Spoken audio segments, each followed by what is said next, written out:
جمال الوجود بذكر الإله وتصفو الحياة بنور هدى. جمال الوجود بذكر. خیلی ها برای ما کارت دعوت میفرستن، عکس 2 تا کبوتر کشیدن، نقاشی و طراحی کردن، نمیدونم گره دادن، اشعار زیبا نوشتن، ولی وقتی میری تو عروسیشون با اون دعوتنامه جذاب و زیبا و اشعار زیبای عاشقانه و عارفانه،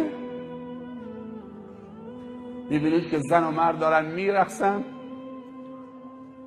تعدادی هم سکرانن، دستی ارکستر مسته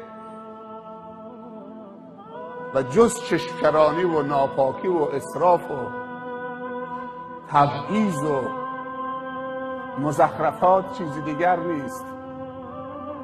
خیلی ها اون دعوتنامه ها رو لبیک میگن و شادن، ما رو دعوت کردن، به ما احترام گذاشتن، به خدا قسم به شما بی حرمتی شده.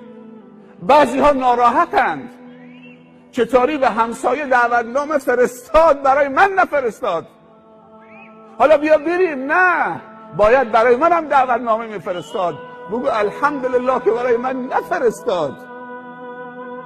این بی حرمتی به مؤمنه که تو رو دعوت بکنه به جشنی و اونجا معصیت خدا بخوراندت.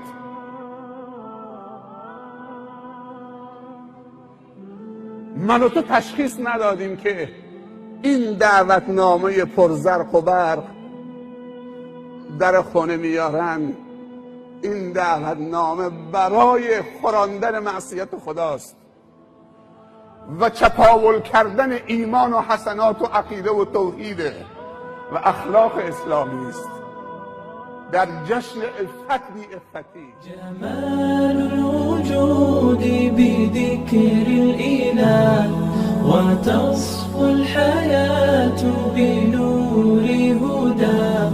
جمال الوجود بذكر الإله وتصفو الحياة بنور هدى.